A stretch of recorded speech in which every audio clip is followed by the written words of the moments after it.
This will be Thursday, March 19th, and we're going to get into our stories of Prometheus and Pandora. On the blue sheet, as of today, we will have finished all the information on there except for the very last question. Because on that last column on the back side, we have a couple questions about today's two stories, and then the very last question, and then we'll get to that one, and then be for those of you playing the home version because you're dead, information up there. If you go to the FJH Art Show, you can hashtag that information. We can try to hook you up from there. I'm assuming that the face means no luck, dear. Yeah. Sorry. Yeah. No. Yes or no? Make up your mind. Yes. Well, No. if I say yes to no, I'm with you. So we left off last week with our second race of humans, of mankind, being made. And who makes the second race of humans? Prometheus. The problem is, as you guys pointed out with the quiz, with Prometheus making the second race of humans, we had no special abilities. No fur was one of the big ones, because we also have a season get introduced with our creation of the season story. And what season gets introduced? Winter. Well, with winter, and with humans not having any fur to keep us warm, humans started freezing during the winter time, because Zeus refused to let humans have fire. Even though we were cold and whiny and complainy and grumbly, Zeus said humans can't have fire for two reasons. One was there was a oracle who had foretold the future, and there was a prophecy that said the world would be destroyed by fire and everything would be burned to the ground.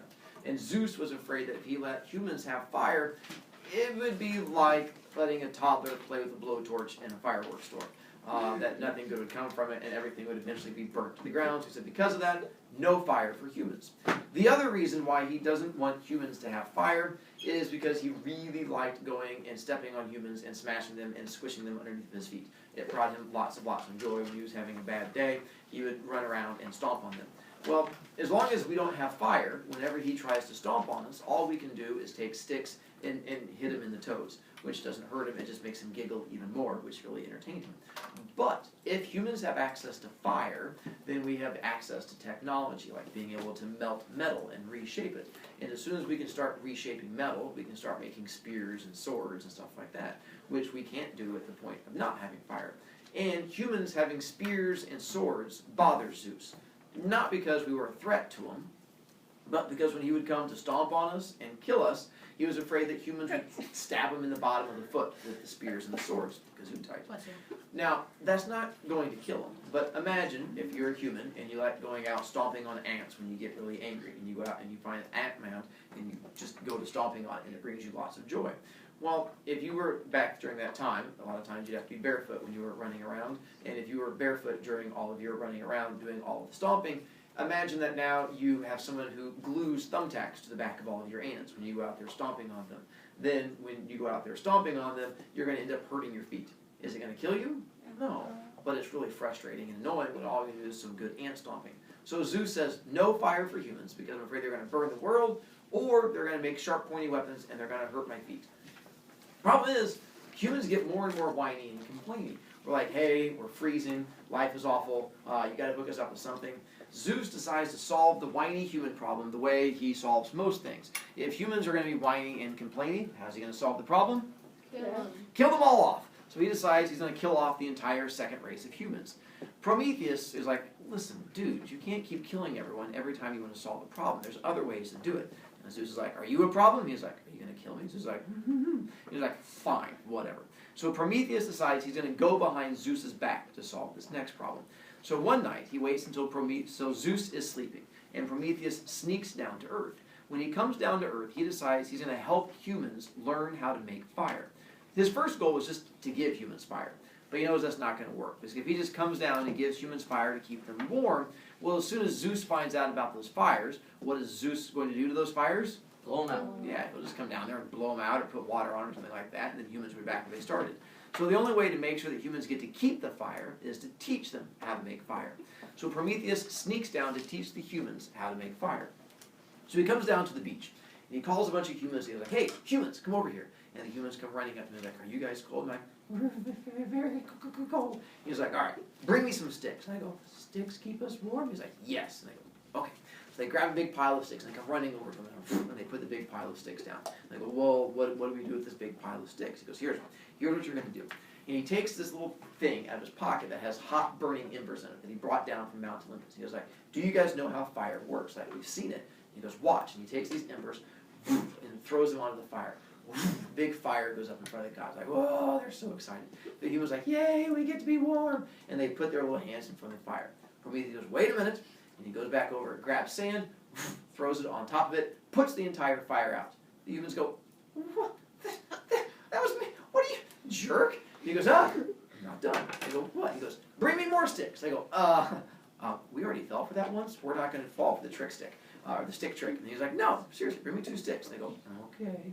They bring him 2 little sticks. He goes, watch, I'm going to show you something. And he takes the 2 sticks, and he goes, shaka, shaka, shaka, shaka, shaka, shaka, shaka, shaka, shaka, shaka, Boy Scout, and flames come out of the 2 sticks. They're like, oh, magic shaka, shaka sticks. He goes, no, anyone can do it. He's like, everyone, grab sticks. So everyone goes and grabs sticks. He's like, ready? And they start going, shh, shh, shh, shh. He's like, no, that's drumming. Hasn't been invented yet. And they go, oh. He says, you take the sticks, and you want to rub them together. Shaka, shaka. And they all start going, shaka, shaka, shaka, shaka, shaka, shaka. And then flames come out, and they all go, Boy Scouts! And they get excited. So he teaches them how to make fire by rubbing the 2 sticks together and having the fire come down. Well, humans, being the humans that they are, immediately start playing tricks with it and running over. They're like, hey, look over there for the next 20 minutes. Clothes are on fire. Ha ha ha! And they run around thinking that's absolutely hilarious. Humans are special. Well, once humans have all learned how to make fire, he goes, listen, this is what I'm going to have you do. You need to spread fire to as many different people as you can tonight before the morning time hits. And they go, okay. He goes, run to another village, get out there, and go ahead and do the shaka shaka stick thing and spread the fire to as many people as they can. So they all take off running. And they run to a new village. And they get to the new village, and they go, hey, you, grab sticks. They go, why? And they go, shaka shaka sticks. And they grab the new sticks, shaka shaka, shaka shaka. 20 minutes later, fire comes out. Like, ooh. And then they take those, and they run to different places. So humans are running everywhere throughout the night, teaching each other how to make fire. The next morning, Zeus wakes up. Stretches, walks out to that big balcony overlooking the world from Mount Olympus, and he just looks up. It's still kind of dark out, so there's stars in the sky. He's like, oh, look at the pretty stars in the sky up there. And he looks down, he's like, oh, look at the pretty stars down there on the ground. Oh, look, why are there stars on the ground? And he looks down, and there's stars everywhere on the ground, these little shining spots. He's like, that's not normal. Hermes! And Hermes comes running up. What's up, boss? Why are there stars down there? I don't know, boss. We'll go find out. Okay. Takes off running. Comes running back up. Those aren't stars, boss. He's like, well, what are they? Fires. He goes, what? He goes, humans are down there with these sticks, and they're going, shaka, shaka, shaka, shaka, and starting fires everywhere. He's like, well, put them out. He's like, I can't. I put out 3, and they just went, shuk, shuk, and made more. He's like, ugh. So he realizes he can't take away fire from the humans without killing off the entire race. He realizes it's not going to do any good because someone went behind his back. Only one person is brave / stupid enough to go behind his back. And that person would be? Prometheus. The problem is, Prometheus has already gone behind his back once. What was the first time Prometheus went behind his back? Giving them an idea to make him the sticks do and get the bad stuff. The sticks and the drippy stuff and the rainbow sticks and the sacrificing. And after that time, he said, if you ever trick me again, I'm going to kill you. Well, this would be him trying to trick and go behind his back again. I have a short video of Prometheus bringing fire to mankind. Prometheus was all the humans like, oh no, we're freezing to death. And he shows up, look, burning tree. And they go, ah, burning tree, scary person. Wait, yes, yay, happy time. And he got all excited. Not a very exciting video. But what Zeus decides to do to Prometheus, he goes, listen, has Hermes bring Prometheus up to him. And Prometheus comes up in front of him. He's like, hey, did you teach humans how to make fire? And Prometheus goes, oh, yup. He goes, I told you not to do that. And he goes, oh, yup. He goes, now I'm going to have to torture you. And he goes, oh, what are you going to do? Oh, my God. He goes, I'm going to torture you until you cry. And he goes, oh, that's not free. He goes, listen, I'm going to do something absolutely horrible to you unless you answer one question. You answer one question, I will forgive you and do nothing bad to you at all. Prometheus goes, one question? He goes, one question. He goes, well, what question is it? Zeus goes, well, listen, I'm the king of the gods, and you have a special ability. Because what's Prometheus' special ability? Seeing into the future. It's the big one on this part. He goes, all right, so the seeing into the future. He goes, well, me being king of all the gods, and you being able to see into the future, what is the one question he's going to want to have answered? If they destroy the world. No, but a good guess. Is he gonna keep ruling? How does he do Getting it? closer. How do you do Does his son Will his son overthrow? overthrow? Not does his son. Will. When? Getting closer. When? No. How? Which? Because he knows Which a son? because of the curse. He knows a son's going to do it. So he says, which child is going to overthrow me? So he goes, Prometheus, you tell me which of my sons is going to overthrow me, and I will forgive you and let you go free, and nothing bad will happen to you. And Prometheus goes, let me think about it. And eventually he goes, no. The reason being is he knows as soon as he does that, what's going to happen? He's gonna kill us. Walk up He's to his going son. to kill him. So as soon as he goes, oh, He yes. can't kill him. Right. Well, it depends. He could do Lock horrible him up. things to him and throw them into a bad thing, torture him. Because often he said, hey, your son is going to overthrow you is Zach. He's like, oh, Zach, huh? Then just stab Zach. So he says, because of that, Prometheus goes, I won't tell you. Because as soon as I give you a name, you're going to kill that person, and I'm not going to be responsible for someone else's death. Zeus goes, oh, fine. How about you tell me the name of the mother of the person who will eventually give birth to the son who overthrows me? Prometheus goes, oh, okay, it's no. And he goes, oh, man. And so he refuses to give the information to Zeus. So Zeus goes, all right, here's what we're going to do. Until you give me the answer I want, I am going to chain you to the top of a mountain. Prometheus goes, chain me to the top of a mountain? Loser. He's like, not done. Chains him to the top of a mountain. But this mountain is so high up, it is close to where Apollo's big sun chariot goes by. And when Apollo's big sun chariot goes by, it goes so close, it actually burns off all of Prometheus' skin, makes him into a big piece of bacon. And then at nighttime, it's so cold, it freezes him into a giant ice cube. Will that kill him? No. Nope, he's a god. So all it does is each day he reforms and starts all over again. And Prometheus is like, oh, that's pretty bad, but I can take it. Zeus goes, not done. Let me introduce you to Bob. And he points out Bob. Bob is an eagle. And Bob's job is every day he's going to land on Prometheus' chest and then turn around and rip open his chest and eat his liver right there in front of him on a daily basis. And Bob goes, yum, yum, yum, yum, yum, and rips out his liver. Prometheus is like, yeah, that was pretty bad too. Will that kill him? No. Because he's a god. So every night what happens to the liver? Grows back. Just grows back. This happens to Prometheus every day. And he is up there for pretty much till the end of time, until Greek mythology ends, until there's one guy, a son of Zeus, who eventually frees him, but it's not until very late till Greek mythology. He's up there for thousands and thousands of years. And we'll get to the god, the person that releases him next week, one of our last stories we're going to get a chance to get to. Well, Prometheus is up there being tortured for years and years and years. But Zeus isn't done. He's really mad about this fire thing. Torturing Prometheus was good, but he also has to torture the people that Prometheus taught fire to. Much like in my class, where you get in trouble for talking, and you also get in trouble for listening, humans are going to get in trouble for learning fire. So he decides it's time to punish the humans too. But he has to be careful, because you can't just come right out and punish the humans, because if Zeus punishes them and does horrible things to them, what will the humans stop doing? Sacrifice. Stop sacrificing to him. So he has to be tricky about this. So he comes up with Operation Be Mean to the Humans in a Tricky Way. That was a very weird name for an operation. And so it's a two-part thing. First part is a good thing he comes up with. He decides that he's going to create the most beautiful woman, the most beautiful human to ever exist. And so he goes and talks to Hephaestus. And he goes, Hephaestus, do you have any of that special human-making clay left? Hephaestus is like, yeah, I got a chunk over here. He's like, carve for me the most beautiful woman you can possibly imagine. Carve her out of this clay, but don't bring her to life yet. Just carve her. And Hephaestus is like, all right, I can do that. So he carves out this incredibly gorgeous woman. Now, who would Hephaestus make her look like? Aphrodite. Aphrodite, his wife. And so he carves this incredibly beautiful woman. Then, Zeus goes around to each of the Olympians. He goes, listen, before we bring her to life, I want to make this woman perfect. So I want you to give her some ability, some gift, something that makes her the epitome, the greatest thing you can come up with. So each god comes up with the ability to be caring for others, the ability to have a good sense of humor, the ability to forgive people when they do bad things. And so each god comes up with something and gives her this gift until it comes back around to Zeus. For Zeus, he comes up with curiosity. And he comes up with this little nugget, like a popcorn kernel, and he shoves it deep into her clay brains, like shovey, shovey, shovey, shovey, shovey, and stuffs it deep into her brain. And then they sprinkle the dust on her and bring her to life. I'm a real girl. And she dances around, and now she's alive. And they call her Pandora. In Greek, Pandora means two things. One, pan means many. Dora means small Hispanic girl. And so you have Pandora. Dora in Greek means gifts. So Pandora means many gifts. If you have Pandora Radio, it was called Pandora Radio because it was one place. You have gifts from many locations, like a radio station's all in one spot. That's why they call it Pandora. If you saw the movie Avatar with the big blue people, the planet they land on is called Pandora because it was supposed to have all these different treasures that were there. So Pandora by name just means lots of gifts in one location. So Pandora comes to life. Zeus takes Pandora, goes down to Epimetheus, knocks on Epimetheus' door. Epimetheus is like, oh, what's up?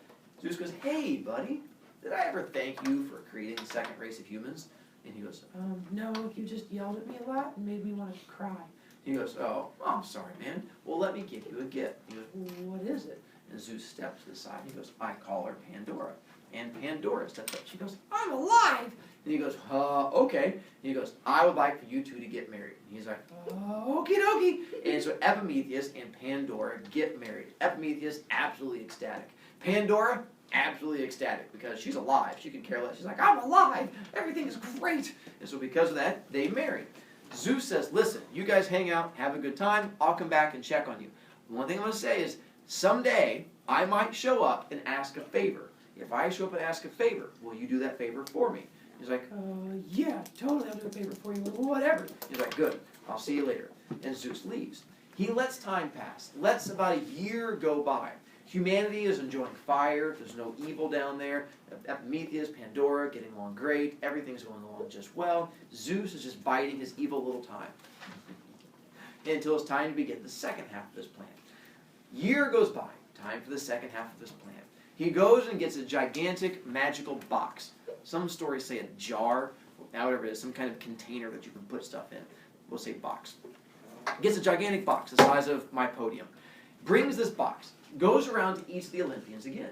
Goes to each Olympian and goes, listen, here's what I want you to do now. And they go, yeah?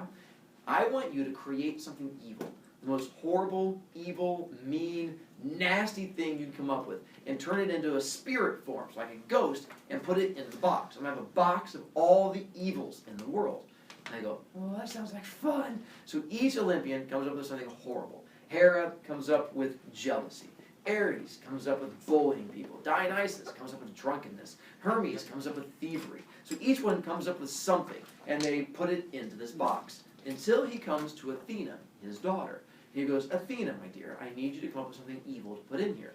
And Athena doesn't trust Zeus because she's not an idiot. So she decides to do just the opposite of what he asks. And instead of coming up with something evil, she comes up with something good. And what good thing does she come up with? Hope. And she puts this little ghost of hope inside the box. But she doesn't tell him that she's putting it in there. She's like, yeah, here's an evil thing, and throws it in there. Zeus closes it up and figures he's the last one. He goes ahead and puts a magical lock on it. I'll get to your question in just a moment. He puts a magical lock on there. And this magical lock, the way it works, he says, as long as this lock stays closed, nothing bad can ever come out of here. The evil things inside will always stay there and never be released. If this lock is ever broken, then it can never be closed again. It'll be open for the end of time. He then takes the box and goes, let the fun begin. Picks it up, takes off running. Runs all the way to Epimetheus' house. Gets to Epimetheus' house and starts kicking on the door. Kick, kick, kick, kick. Epimetheus comes running, like, what's going on? Opens the door. Zeus kicks him out of the way. He goes, goes falling backwards. Runs inside, slams the door behind him, slams the box down. Epimetheus is like, what's going on? Zeus is out of breath. I just ran here.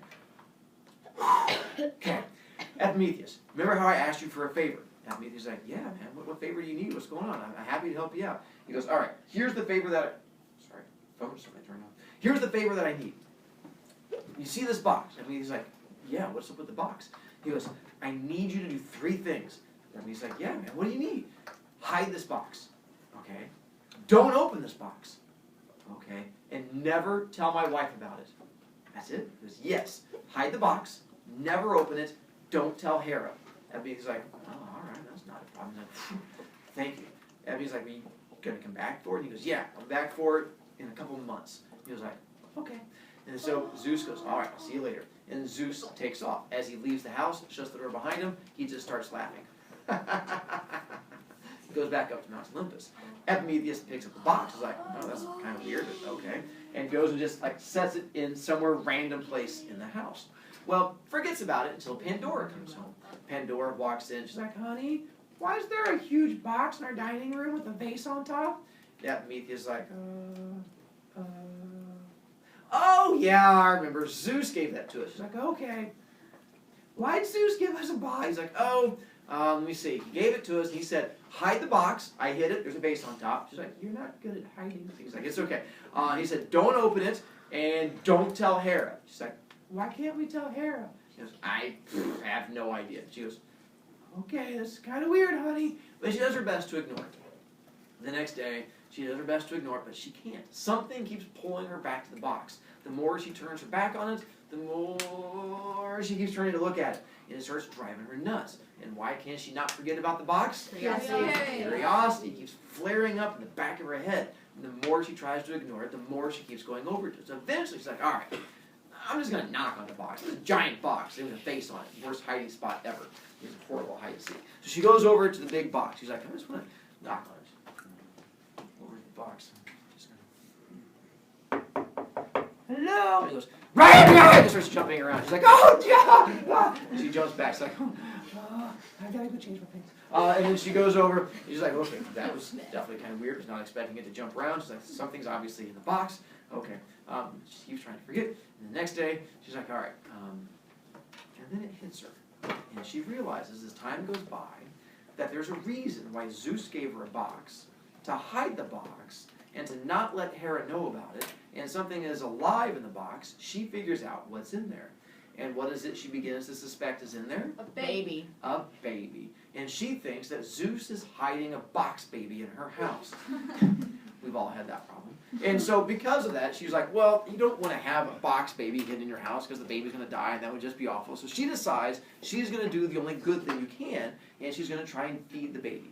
So she goes and like gets a sandwich. And she's like, babies like sandwiches? Sure. And she's going to go open up and just slide the sandwich in there. And that way the baby can eat it, and that way it doesn't die. And she's like, she goes over, she's like, baby, I'm going to give you a sandwich. She's like, she's like, yeah, you're a hungry baby. And then she goes over there and she gets the baby. She's like, she can't figure out how to get the lock open at first. She's like, oh, it's just got a little button on it. And she hits it, it opens up. She's like, here it comes. And she pops it open, throws the sandwich in, and slams back down. And then she slams the lock back down. But the lock doesn't stick. She's like, why won't you stick? And the lid comes flying open. She stumbles backwards, and out come all of these huge ghosts. And they start flying around her room. She freaks out. She grabs a broom, and she's like trying to hit the ghost. Bad ghost, back in the box. And the ghosts go flying around, and then out the front door. And they go out the front door into the rest of the world. Well, humans did not have evil at this point. We had had a good life. As soon as these things get introduced, evil goes flying around and flying through everybody. It overwhelms humans. They went from having a perfect life to all of a sudden having these huge evil things come flying through there. And every time an evil thing flew through you, you got tainted. You got possessed, if you will. So if the bully one would fly through you, you would end up going around like beating up other people. If the greedy one would fly through you, you would end up wanting to steal other people's stuff.